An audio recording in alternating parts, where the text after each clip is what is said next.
భీమవరంకు డిస్కౌంట్ల పండుగ తెచ్చింది కేకే స్టోర్స్. ధరల్లో చౌక. కేకే stores, PP road, Bhimavaram.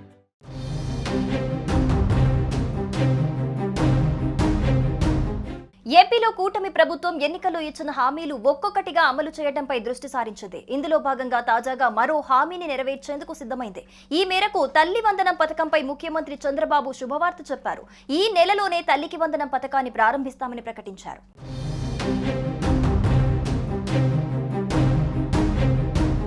AP ప్రభుత్వం ఎన్నికల సమయంలో ఇచ్చిన హామీల్లో ఒకటైన తల్లికి వందనం అమలుపై కసరత్తు చేస్తోంది. ఇప్పటికే ఈ పథకం కోసం బడ్జెట్లో నిధులు కేటాయించిన సంగతి తెలిసిందే. ఈ నేపథ్యంలో ఇంట్లో ఎంతమంది పిల్లలుంటే అంతమందికి 15,000 చొప్పున ఇస్తామని చంద్రబాబు వెల్లడించారు.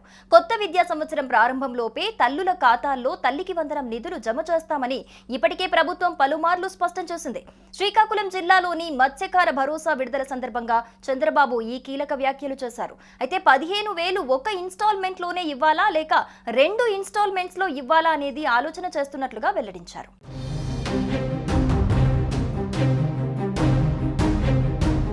వాస్తవానికి 2025-26 బడ్జెట్లో తల్లికి వందనం పథకానికి 9,407 కోట్లు కేటాయించిన సంగతి తెలిసిందే.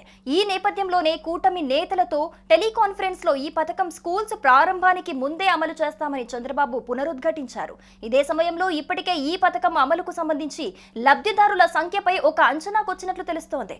ఈ పథకం అమలుకు సంబంధించిన విధి విధానాలపైన అధ్యయనం కొనసాగుతోంది. పథకం అమల్లో భాగంగా విద్యార్థులకు 75% హాజరు నిబంధన కొనసాగనుంది. గతంలో వైసీపీ ప్రభుత్వం నిర్దేశించిన మార్గదర్శకాలను సమీక్షిస్తున్నారు. ఆదాయ పన్ను చెల్లింపుదారులు, తెల్ల రేషన్ కార్డు లేని వారిని, 300 యూనిట్ల విద్యుత్ వినియోగించే వారిని, కారు కలిగి ఉన్న వారిని, అర్బన్ ప్రాంతంలో 1000 చదరపు అడుగులు కలిగి ఉన్న వారికి ఈ పథకం అయితే అందటం లేదు. ఇక ఇప్పుడు కొత్త నిబంధనలను అధికారికంగా ఖరారు చేయాల్సి ఉంది.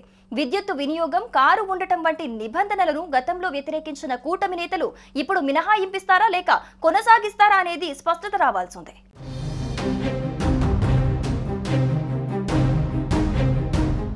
సుమన్ టీవీలో మీ పర్సనల్ అండ్ బిజినెస్ ప్రమోషన్స్ కోసం కింది నెంబర్కి కాంటాక్ట్ చేయండి.